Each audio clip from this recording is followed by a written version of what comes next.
자, 이 시간에 오늘 우리에게 주시는 하나님 말씀을 이제 받겠습니다. 오늘 밤에 우리에게 주시는 하나님 말씀은 사무엘상 24장 1절에서 15절까지 말씀을 이 시간에 받도록 하겠습니다.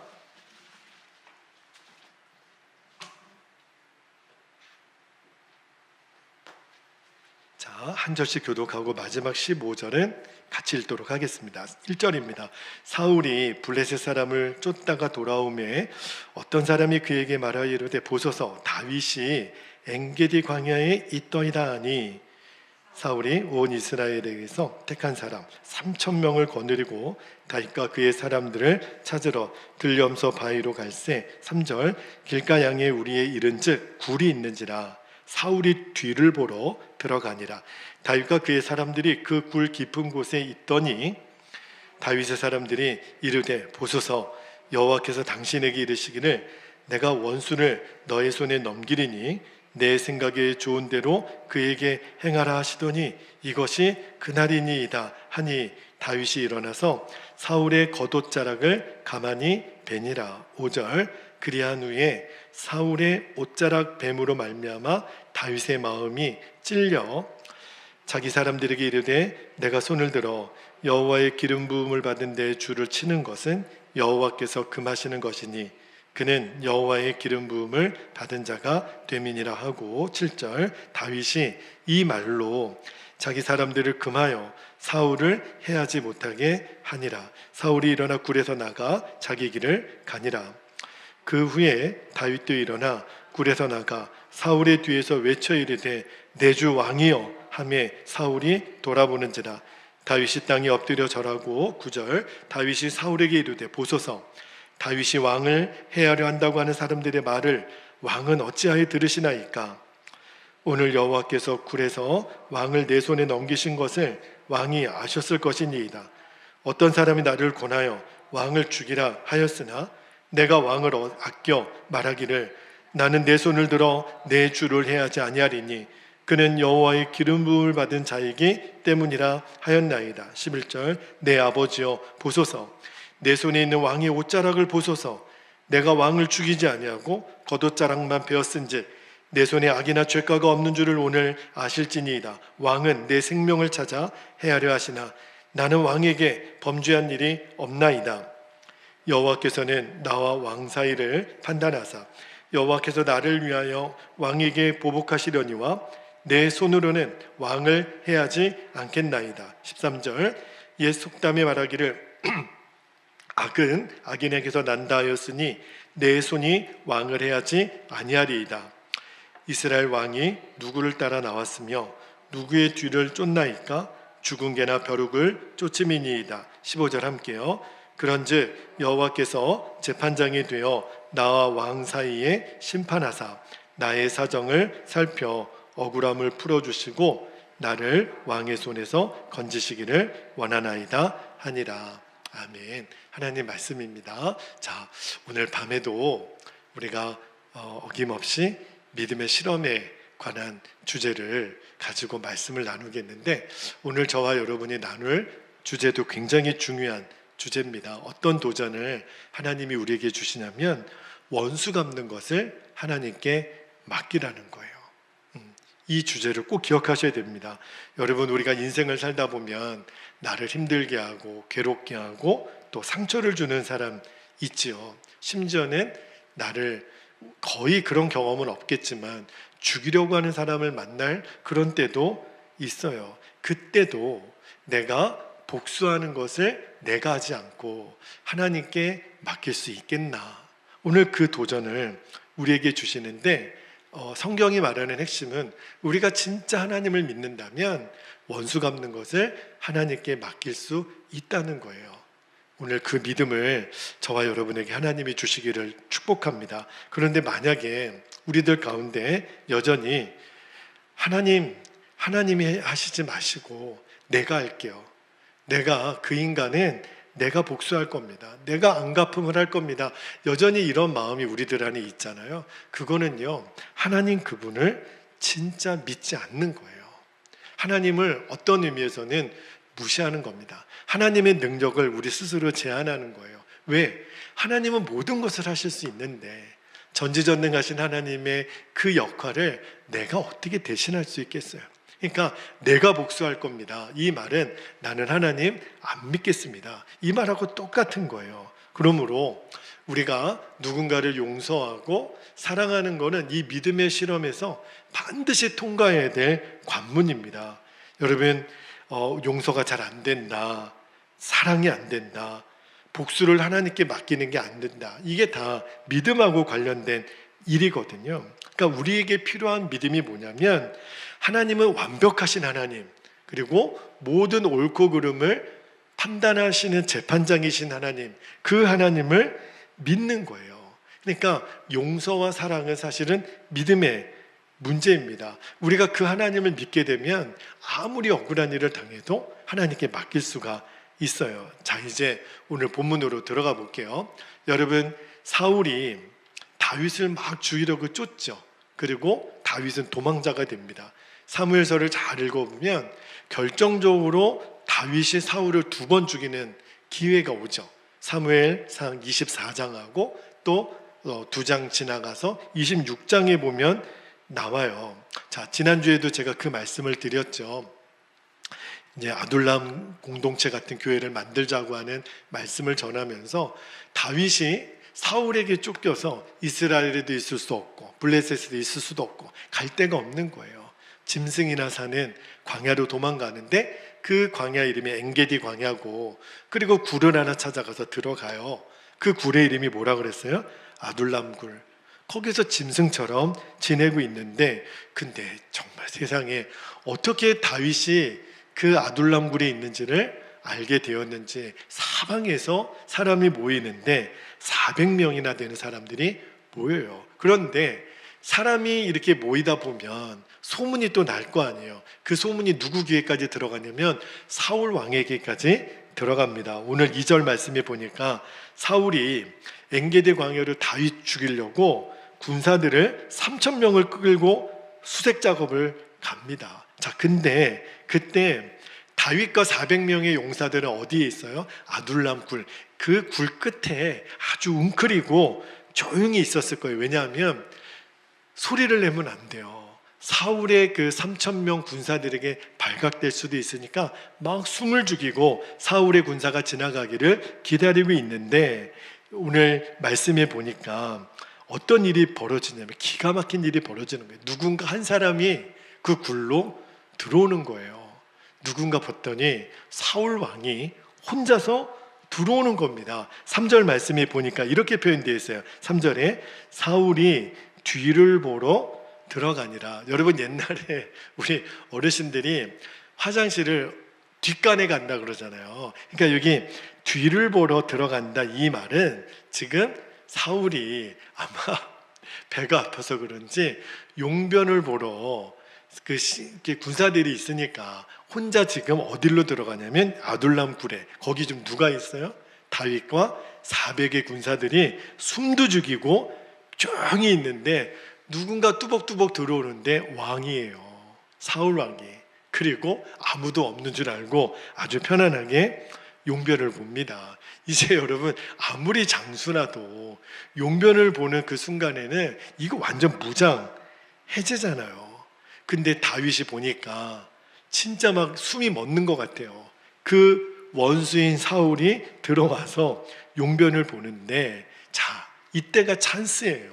사울을 죽일 수 있는. 그래서 다윗의 신하 중에 한 사람이 이렇게 말합니다. 4절 말씀을 한번 볼게요. 4절에 다윗의 사람들이 이르되 보소서, 여호와께서 당신에게 이르시기를 내가 원수를 너희 손에 넘기리니 내 생각에 좋은 대로 그에게 행하라 하시더니 이것이 그날이니이다. 이렇게 얘기를, 이게 무슨 말이냐면 다윗이요, 지금이야말로 사울을 죽일 수 있는 절호의 찬스입니다. 지금 그 얘기를 하는 거예요. 그런데 그 이야기를 듣고 다윗이 너무 뜻밖의 반응을 하는 거예요. 4절 후반절을 한번 먼저 볼게요. 4절 후반절에 보니까 다윗이 일어나서 사울을 죽이지 않고요, 용변을 보고 있는 사울의 겉옷자락을 가만히 뵈니라. 근데 저는 여기서 궁금한 게 사울은 그걸 몰랐을까? 아니, 누군가 내 뒤에서 내 옷자락을 베는데 사울은 그것도 못 느꼈어요. 아마 다윗이 얼마나 숨을 죽이고 그 옷자락 베는 것도 진짜 아무도 모르게 조심스럽게 했는지를 알 수 있죠. 그런데 5절에 보니까 다윗이 이렇게 사울의 옷자락만 벤 것만으로도 마음이 어려웠다 그랬어요. 5절에 이렇게 나옵니다. 그리한 후에 옷자락을 벤 후에 사울의 옷자락 뱀으로 말미암아 다윗이 어땠다고요? 마음이 찔렸다는 거예요. 내가 이러는 거 아닌데 내가 너무 실수했다. 그죠? 그리고 지금이야말로 다윗 그 사울을 죽일 수 있는 절호의 찬스입니다라고 말했던 그의 신하들에게 뭐라고 얘기하냐면 6절하고 7절 말씀 볼게요. 6절에 보니까 자기 사람들에게 이르되 내가 손을 들어 여호와의 기름 부음을 받은 데에 줄을 치는 것은 여호와께서 금하시는 것이니 그는 사울은 여호와의 기름 부음을 받은 자가 됨이니라 하고 7절에 다윗이 이 말로 자기 사람들을 금하여 사울을 해하지 못하게 하니라. 기가 막힌 이 말을 또 다윗이 합니다. 정말 요셉도 그렇지만 정말 다윗은 보면 볼수록 어떻게 사람이 이럴 수 있을까 싶어요. 자, 그런데 어쨌든 사울은 자기에게 무슨 일이 일어났는지도 모르고 이제 용변을 마치고 동굴 바깥으로 나가요. 그런데 그때 누가 뒤따라 나오죠. 다윗이 뒤따라 나오면서 8절에 보니까 내 주 왕이여 이렇게 큰 소리를 지릅니다. 사울이 얼마나 시겁하겠어요. 지금 자기가 용변을 본 그곳에 누가 있었어요? 다윗이 있었던 거예요. 그리고 다윗이 뭘 하나 들면서 이야기를 하는데 방금 용변을 보고 있었던 사울 왕의 옷자락 벤 것을 보여주는 거예요. 왜 그 옷자락을 보여줬을까요? 내가 얼마든지 당신을 죽일 수도 있었습니다. 그 증거물로 지금 보여주는 거죠. 그러니까 이제 상황 파악이 이제 겨우 사울 왕이 된 거예요. 오늘 본문에 읽지는 않았지만 16절, 17절에 보면 이제 정신을 차린 사울이 다윗에게 이렇게 얘기합니다. 16절 한번 볼게요. 다윗이 사울에게 이같이 말하기를 마침에 사울이 이르되 내 아들 다윗아 이것이 너의 목소리냐 하고 소리를 높여 울며 사울이 또 울기도 잘해요. 이 사람이 17절에 다윗에게 이르되 나는 너를 학대하되 너는 나를 선대하니 너는 나보다 의롭도다. 그리고 말씀을 쭉 이어 내려가다 보면 사울이 다윗을 엄청 축복합니다. 하나님이 너를 왕으로 세우시고 정말 온갖 말을 갖다가 붙여서 다윗을 축복해요. 그리고 이제 서로 해하지 말자고 맹세를 하고 헤어지는 게 사무엘상 24장의 줄거리거든요. 근데 여러분 기가 막힌 일 아니에요? 지금 다윗은 원수인 사울로부터 축복을 받아요. 여러분 사실은 원수를 용서하는 것까지도 쉬운 일은 아닌데 그 원수에게 내가 오히려 축복을 받는다. 이건 진짜 엄청난 일인 거잖아요. 그러니까 하나님이 지금 뭘 말하는 거냐면 우리들에게 자랑하고 싶으신 거예요. 봤냐? 다윗 이 사람이 어떤 사람인지 봤냐? 원수도 용서해서 내가 그 원수로 하여금 다윗을 축복하게 한 사람이야. 하나님이 지금 다윗을 진짜 우리들에게 자랑하고 싶은 거예요. 그래서 우리가 매주 믿음의 실험을 한 주제씩 나누고 있는데 오늘 우리가 다뤄야 될 이 중요한 주제가 뭐냐면 원수를 갚는 일을 도대체 어떻게 할 것인가, 이 이야기를 좀 나누고 싶어요. 자, 근데 사무엘상을 잘 읽어보면 여러분 사울이 막 이렇게 축복도 하고 서로 해하지 말자고 약속까지 했으면 다윗을 더 이상 죽이려고 하면 안 되잖아요. 근데 2장 넘어가면 사무엘상 26장에 가면 또 군대를 동원해서 다윗을 또 죽이려고 찾아갑니다. 진짜 사람이 진짜 안 바뀌죠. 진짜 사울 대단한 사람이에요. 그런데 그때도 다윗과 그의 신하가 이제는 사울의 진영에 다 잠들어 있을 때 사울의 진영에 들어가서 또 한 번 그 사울을 죽일 수 있는 그 절호의 찬스에도 죽이지 않죠. 그리고 이제 왕의 물건을 가지고 나옵니다. 진짜 사울은 대단하지만 다윗은 위대한 사람이에요. 여러분, 이 두 번이나 정말 자기를 해하려고 했던 원수를 두 번이나 죽일 수 있었던 그 기회조차도 그 사울을 살려준 이 이야기를 통해서 하나님이 저와 여러분에게 지금 도전하고 싶은 게 이게 바로 믿음이라는 거예요. 원수를 어떻게 대하느냐를 보고 하나님은 그것을 믿음의 복으로 지금 말씀하신다는 거예요.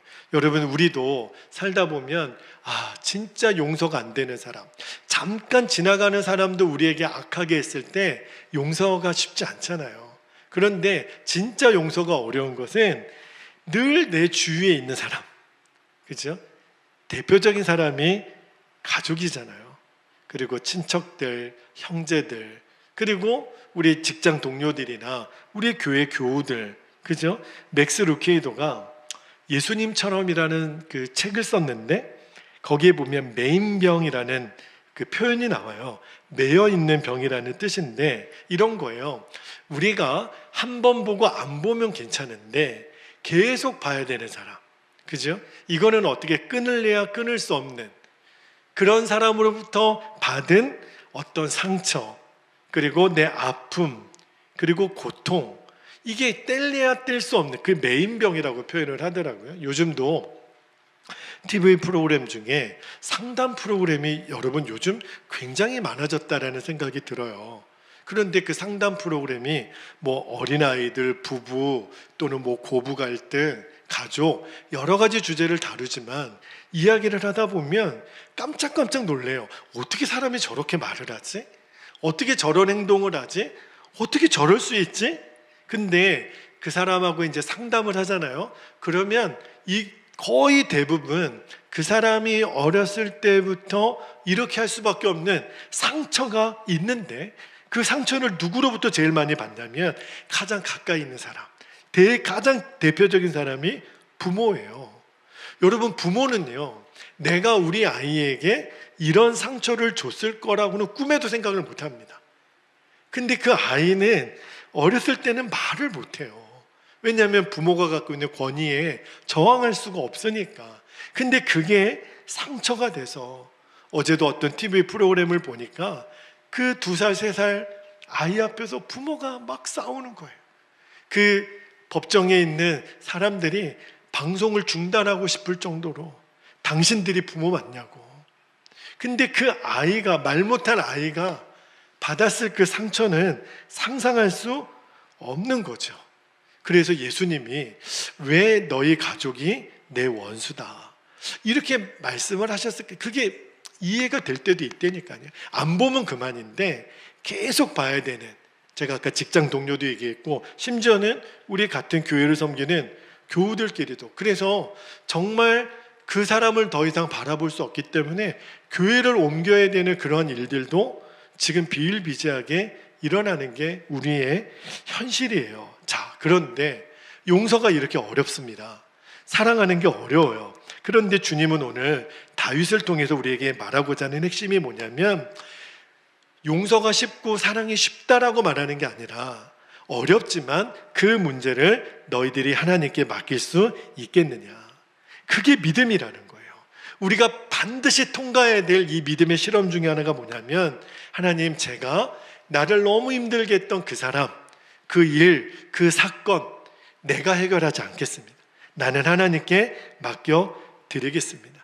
이제 더 이상 사람들 앞에 그 문제 해결하려고 시시비시 따지지 않고 동의를 구하려고 애쓰지 않고 그 문제를 해결하는 방법을 하나님께 맡기겠습니다. 이거를 성경은 믿음이라고 한다는 거예요. 여러분, 우리도 힘든 일 많죠. 진짜 나를 어렵게 했던 사람, 우리 인생에서 이를 갈 만한 사람 있죠. 그런데 그래도 그런 어려움이 있는 사람이 내 인생에도 있었지만 다윗을 죽이려고 했던 사울과 같은 일은 거의 없잖아요. 진짜 한 나라의 모든 군대를 동원해서 나 하나 잡으려고, 그래도 우리가 받았던 상처 중에 뭐 모욕을 당했다든지 또는 뭐 거짓말을 했다든지, 그리고 내 마음에 어떤 폭언, 그리고 정말 악한 말로 상처를 주었다든지, 물론 우리들에게 그런저런 상처가 있지만 사실은 오늘 자기를 죽이려고 했던 사울을 용서해야 되는 다윗의 마음도요, 사실은 쉬운 마음이 아니에요. 여러분, 다윗은 그 마음이 쉬워가지고 사울을 용서한 게 아니라 다윗도 엄청 힘들었죠. 그런데 다윗은 사울을 용서합니다. 왜냐하면 모든 것을 판단하시는 재판장은 하나님이시라는 것을 믿으니까. 그 이야기가 15절에 나와요. 15절 말씀에 보면 다윗이 이렇게 얘기합니다. 그런즉 여호와께서 재판장이 되어, 이 표현이 되게 중요해요. 나와 왕 사이에 심판하사 나의 사정을 살펴 억울함을 풀어주시고 나를 왕의 손에서 건지시기를 원하나이다 하니라. 도무지 사울이 말을 안 들으니까, 왕이시여 제발 좀 들어주십시오. 당신과 나 사이에 이런 원수질 일이 아닙니다. 모든 것을 판단하시는 재판장은 하나님 아니십니까? 여러분, 다윗의 믿음의 핵심이 뭐냐면 하나님은 살아계시는 것뿐만 아니라 모든 것의 재판장이라는 거예요. 피해는 내가 받았지만 내가 재판장의 자리에 앉지 않겠다는 거예요. 이 모습을 통해서 우리가 배워야 될 게 뭐냐면 다윗은 진짜 하나님을 믿은 겁니다. 오늘 우리에게 도전해 주시는 핵심이 여기에 있어요. 여러분, 우리가 십자가 복음을 지금까지 수도 없이 들었죠. 예수님이 십자가에 죽으실 때 나도 예수님과 함께 죽었어요. 예수님 부활하실 때 나도 예수님과 부활하여 예수님의 생명이 내 안에 실제가 된 겁니다. 여러분, 내가 억울했던 거, 원망했던 거, 내 고통스러웠던 거, 내 상처도 예수님이 십자가에서 죽으실 때 다 짊어지고 죽으신 거예요. 내 상처, 고통, 원망, 십자가에 이미 못 박힌 겁니다. 나는 못 잊어요. 나는 그 일을 용서할 수 없어요. 그 말은 나는 예수님과 함께 안 죽었어요 말한 것과 똑같은 거예요. 여러분, 십자가에서 예수님이 우리에게 보여주신 모습이 뭐예요? 예수님 향해서 못 박는 자들에게 아버지, 저들을 용서하십시오. 저들은 저들이 하는 일을 알지 못합니다. 여러분, 예수님 그러셨잖아요. 내가 그 예수님을 진짜 믿는다면 이제는 내가 어느 사람을 향해서 용서할 수 없다. 이제 그럴 수가 없는 거예요. 나는 이제 복수하고 안갚아하는 사람이 될 수가 없는 겁니다. 이전에 다윗이 골리앗 앞에 싸우러 나아갔을 때 진짜 믿음의 용사였죠. 정말 사울도 그의 군사들도 다 두려워서 아무도 나가려고 하지 않을 때 다윗은 만군의 여호와 하나님의 이름으로 나가잖아요. 진짜 다윗의 믿음이 대단하죠. 그러나 그것도 귀한 믿음이지만 오늘 성경은 우리에게 자기를 죽이려고 그렇게 수도 없이 쫓아다녔던 그 원수인 사울을 용서하는 것 또한 귀한 믿음이다. 이게 진짜 믿음이라는 것을 오늘 우리에게 가르쳐 주시는 거예요. 근데 여러분, 이 말씀을 여러분이 처음 듣는 거 아니에요. 용서해야 된다, 사랑해야 된다. 근데 이거를 우리가 이제 믿음의 실험을 해봐야 된다는 거예요. 그렇다더라가 아니라 실제로 이제 저와 여러분에게 우리를 너무 힘들게 하고 어렵게 하는 사람에게 내가 이 믿음을 써봐야 돼요. 나는 더 이상 당신을 판단하지 않겠습니다. 나는 당신의 재판장이 되지 않겠습니다. 모든 것은 하나님이 판단하십니다. 자, 오늘 6절 말씀에 다윗이 이렇게 고백을 하죠. 6절 말씀을 다시 한번 볼게요. 자기 사람들에게 이제 다윗이시여 사울을 죽여야 됩니다. 저로 해지 않습니다. 그런 사람들에게 다윗이 뭐라고 얘기냐면 이르되 내가 손을 들어 여호와의 기름 부음을 받은 내 주를 치는 것은 여호와께서 금하시는 것이니 그는 여호와의 기름 부음을 받은 자가 됨이니라. 여러분, 지금 만약에 다윗이 사울을 죽이면 하나님의 기름 부음 받은 자를 그 주를 친다라고 지금 다윗이 얘기하잖아요. 여러분, 원수를 어떻게 이렇게 표현합니까? 우리도요, 진짜 너무 막 극한 상황이 되면 우리도 모르게 쌍욕 나올 때 있죠. 우리가 사람들에게 이렇게 표현은 하지 못하지만 내 속으로 진짜 저 죽일 XX 그렇게 말할 때가 있잖아요. 원수를 보면, 사실은 다윗은요 사울을 보면서 쌍욕이 나와도 누가 뭐라고 그럴 사람 없어요. 그죠? 아니 나를 그렇게 죽이려고 했던 사람 아닙니까? 그런데 쌍욕은 고사하고 기름 부음 받은 여호와께 기름 부음 받은 내 주, 왕을 부를 때 내 아버지여 이렇게 불러요. 야, 이게 사람의 정서로 가능할까? 그죠? 여러분, 다윗을 통해서 우리가 배워야 될 게, 어떤 사람에 대한 평가는 하나님만이 하실 수 있다는 것, 그것을 내가 믿는 거예요. 우리는 다 호불호가 있죠. 아, 그 사람 좋다, 대단하다, 또는 나쁘다, 형편없다. 근데 이제는 우리가 누군가를 향해서 판단을 내려놓는 거죠. 그래서 사도 바울도 로마서 12장 19절에 보면 이렇게 이야기하죠. 로마서 12장 19절에 내 사랑하는 자들아, 너희가 친히 원수를 갚지 말고 하나님의 진노하심에 뭐하라고요? 맡기라. 기록되었으되 원수 갚는 것이 내게 있으니 내가 갚으리라. 주께서 말씀하시니라. 하나님이 하시겠다는 거예요.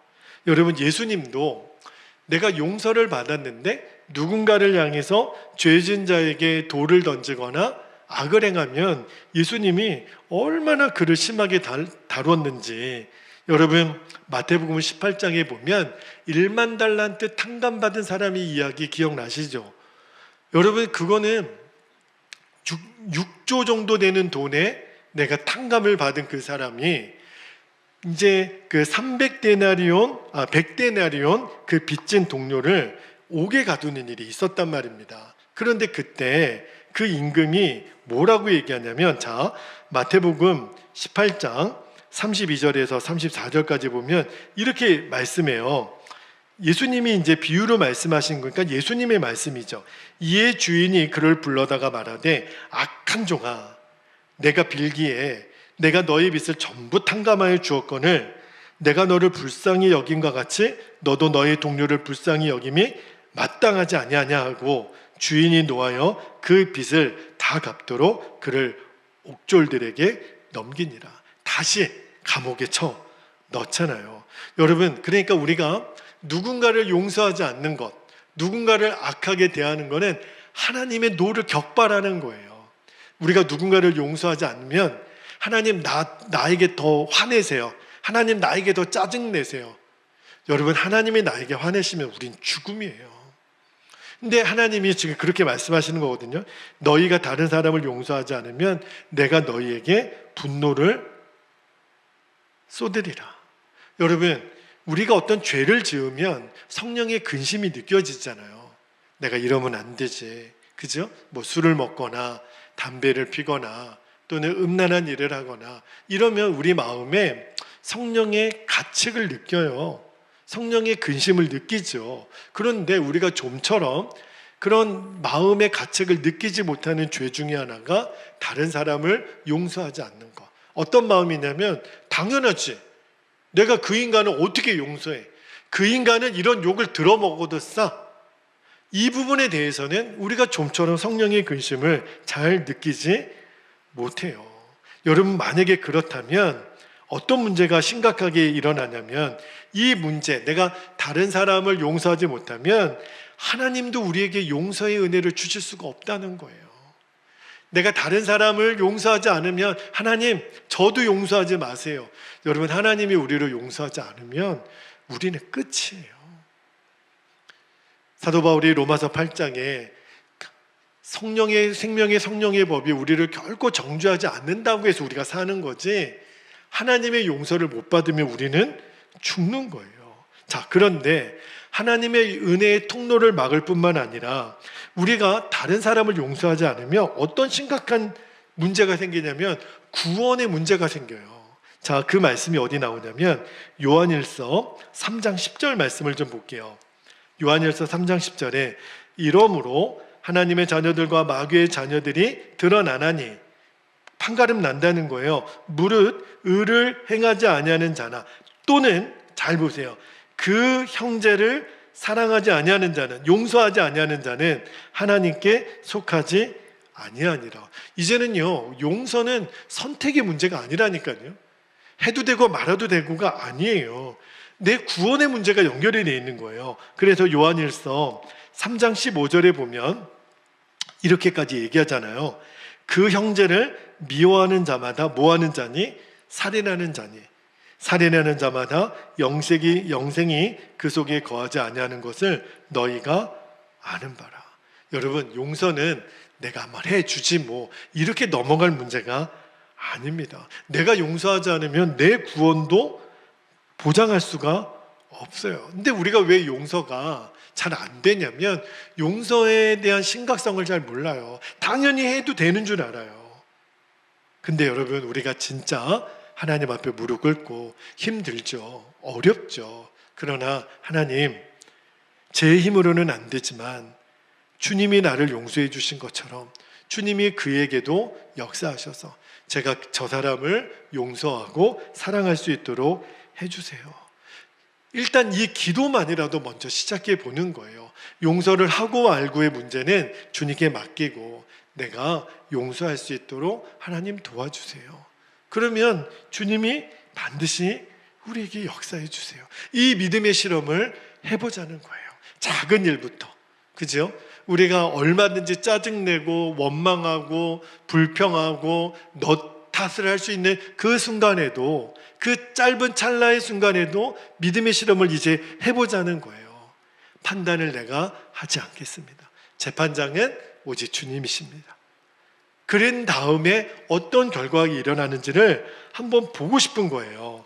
여러분, 용서와 사랑은 절대 내 노력으로 안 됩니다.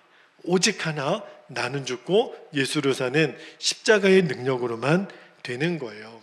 미국의 그 아미시 공동체, 제가 예전에도 한번 예화를 드린 적이 있는데, 아미시라고 하는 공동체 굉장히 독특한 공동체예요. 이 사람들은 외부와의 그 접촉을 차단하고 자기들이 자급자족하고 할 수만 있으면 자기 마을에서 모든 걸 해결하는, 근데 이 아미시 공동체가 500년의 역사를 갖고 있는데 어떤 이 공동체의 특징이 있냐면, 이들은 예수님이 가르쳐 주신 십자가 복음을 그대로 삶으로 살아보는 것. 근데 그 중에 대표적인 게 뭐냐면 용서예요. 예수님이 십자가에서 저들의 죄를 용서해 주십시오. 저들은 저들이 하는 일을 알지 못합니다. 예수님이 그렇게 가르쳐 주셨으니 우리도 그 말씀을 그대로 살아보자.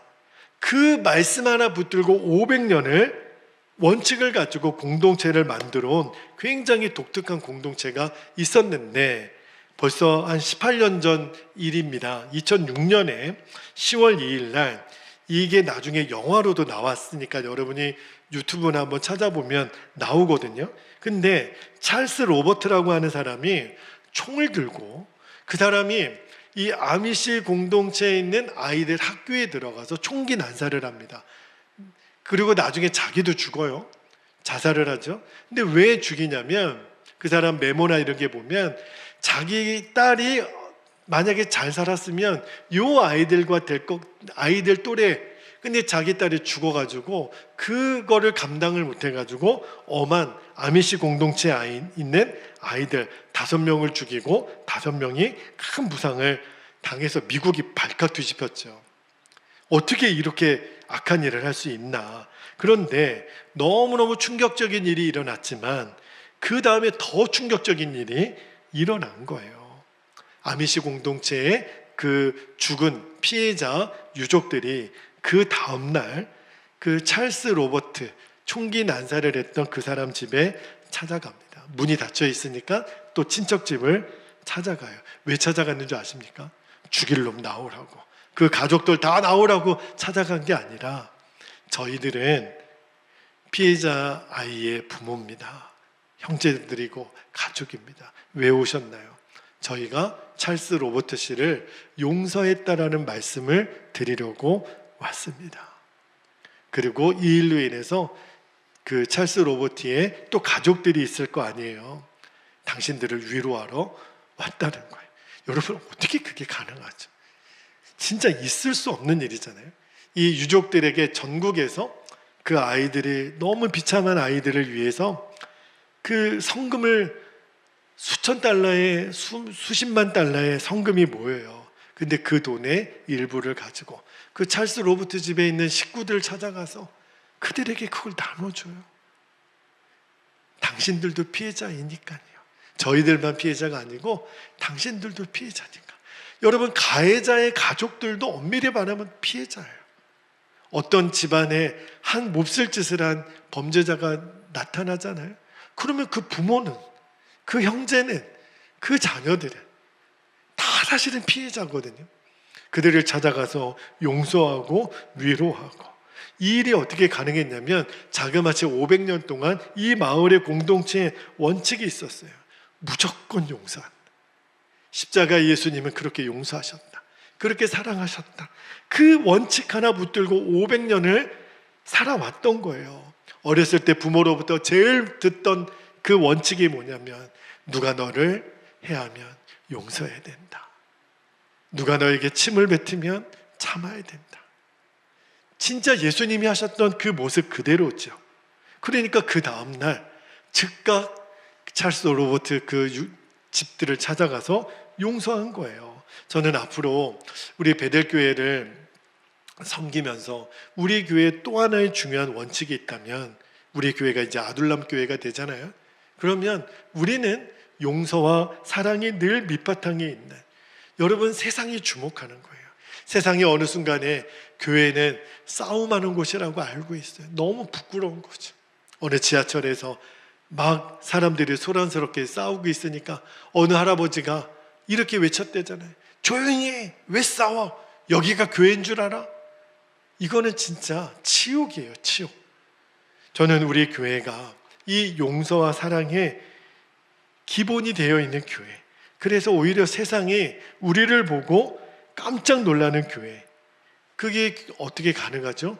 용서와 사랑, 이게 바로 구원받은 자의 증거거든요. 이것을 그대로 실천할 수 있는 교회가 되기를 축복합니다. 절대로 목사님 우리도 준 대로 갚아줘야 됩니다, 우리는 4배로 갚을 겁니다가 아니라, 목사님 우리가 또 참아야 되겠죠. 우리가 기도해야 되겠죠. 인내해야 되겠죠. 우리가 먼저 용서를 구해야 되겠죠. 이렇게 저와 여러분이 마음이 모아지기를 원합니다. 여러분, 사실은 우리가 누군가로부터 억울한 일을 당하고 상처를 받을 때 마귀의 역사가 대부분이에요. 마귀가 우리의 마음을 막 뒤집어 놓는 거거든요. 그러면서 우리를 막 이렇게 부추깁니다. 따져, 가서 따져. 옳고 그른 거 따져. 정 안 되면 법으로 가. 근데 우리가 해야 될 일은 하나밖에 없어요. 또 용서하고 또 사랑하는 거. 여러분, 사랑하라, 용서하라, 모든 판단은 하나님께 맡기라. 이 말은 손해만 보고 살라는 게 아니에요. 우리가 용서를 결단하고 사랑을 결단하고 모든 것을 하나님께 맡기면 결국은 저와 여러분이 살아요. 자꾸 따지고 욕하고 싸우고 이러다가 그 사람도 죽일 것 같지만 결국은 나도 죽어요. 다 죽는 거예요. 여러분, 용서와 사랑은 하나님이 우리가 예수님 믿고 난 다음에 주시는 가장 놀라운 축복입니다. 처음에는 부담이 되죠. 왜 나만 용서해야 돼? 왜 나만 참아야 돼? 그런데 여러분, 우리가 이 용서와 사랑을 결단하면 우리에게 부어주실 은혜를 우리가 온전히 누릴 수 있도록 그릇을 준비하는 거예요. 여러분, 위에서 폭포에서 물이 떨어져도 담을 수 있는 그릇이 준비가 되지 않으면 이게 받을 수가 없잖아요. 그죠? 하나님은 폭포수 같은 은혜를 내려주시는데 우리가 그 은혜를 담을 수 있는 이 그릇의 이름이 뭐냐면 용서와 사랑이라는 거예요. 근데 이 그릇이 없으면 은혜를 받을 수가 없잖아요. 우리가 용서와 사랑의 그릇으로 되어 있으면 하나님의 은혜가 놀랍게 부어지는 거예요. 여러분, 우리도 살다 보면 진짜 상처들 많죠. 그런데 마귀가 자꾸 그 상처 붙잡고 살라고, 그죠? 그러면서 우리를 평생 조종하는 거거든요. 우리를 무너뜨리려고. 그런데 예수님의 십자가로 우리 주님은 저와 여러분에 있는 상처를 비로소 놓아주시는 거예요. 근데 그 놓아주시는 방법이 뭐냐면 용서와 사랑의 이름입니다. 여러분, 이게 반드시 우리가 해야 될 믿음의 실험이에요. 그러면 주님이 반드시 우리를 치유해 내십니다. 반드시 모든 미움과 상처에서 노임을 받게 돼요. 여러분, 이제 오늘 꼭 말씀을 기억하셔야 됩니다. 정말 우리가 감당해야 될 믿음의 실험, 용서와 사랑, 복수하는 것 하나님께 맡기는 거예요. 하나님이 왜 다윗으로 하여금 사울을 죽이지 않게 했을까? 나중에 결과가 말해주거든요. 여러분, 사울이 이스라엘의 12지파 중에 어느 지파 사람이냐면 베냐민 지파 사람이에요. 근데 베냐민 지파 사람들이 소문을 듣습니다. 어떤 소문을 듣냐면 다윗이 글쎄 말이야, 우리 지파의 왕인 사울을, 그가 다윗을 죽이려고 그렇게 혈안이 되어 있는데 그 사울 왕을 2번이나 죽일 수 있는데 안 죽였대. 하나님 기름 부으신 자라고 옷자락만 뵌 것 같고도 슬퍼했대. 야, 진짜 하나님의 사람 아니야? 그리고 결국은 이스라엘의 모든 지파, 하마터면 다윗 그 베냐민 지파랑 원수가 될 뻔했던 일을 막으시고 통일 이스라엘의 왕이 되게 하시잖아요. 만약에 사울을 죽였다면 당장 쫓김당하는 일을 면할 수 있을지 모르겠지만 통일 왕국의 왕은 못 된단 말이에요. 여러분, 당장 내가 지금 원수를 갚으면 내 속은 시원할지 모르겠지만 그 뒷감당은 우리가 못해요. 지금 당장은 내가 참고 내가 손해보는 것 같고 나만 바보가 된 것 같지만 하나님이 이 일을 두고두고 고맙다. 너는 정말 내 마음에 합한 자구나. 너가 사울을 용서했으니 내가 너를 이스라엘의 왕으로 세우리라. 하나님은 저와 여러분에게 어떤 영광을 주실까요? 기대하시라. 개봉박두. 이제 우리 함께 기도하겠습니다. 우리는 하나님의 섭리를 믿는 사람이잖아요. 우리 2가지 기도 제목을 붙잡고 기도하기를 원하는데, 첫 번째입니다. 내 안에 주님께로부터 오지 않은 것들이 있어요. 그게 뭐냐면 미움, 복수심, 마음의 상처. 우리는 과거를 되돌릴 수는 없죠. 상처받은 거 맞아요. 상처는 있지만 상처를 붙들고 살지 말라는 겁니다. 왜? 십자가에서 이미 치유가 됐으니까. 그 상처를 붙들 이유가 없는 거예요. 완전히 치유되게 하여 주십시오. 2번째 기도 제목은 원수 갚는 것은 이제 나의 영역이 아닌 거예요. 하나님께 맡겨드리고, 그죠? 용서와 사랑의 이 믿음의 실험을 하는 겁니다. 그리고 이 믿음의 실험에서 이기게 하소서. 그래서 여러분이 목사님 저 승리했어요. 뭔데요? 제가 용서했어요. 다른 때 같았으면 제가 막 화내고 싸울 시간인데요, 제가 용서하고 제가 참았어요. 저의 칭찬을 받기 전에 주님이 얼마나 기뻐하실까요? 잘했다, 아들, 딸 너무 잘했다. 그게 내 마음이었어. 여러분, 이제 주님의 마음을 정확하게 붙들고 우리 허락하신 2가지 기도 제목 붙잡고 주님의 이름을 간절히 부르신 후에 통성으로 기도하겠습니다. 주여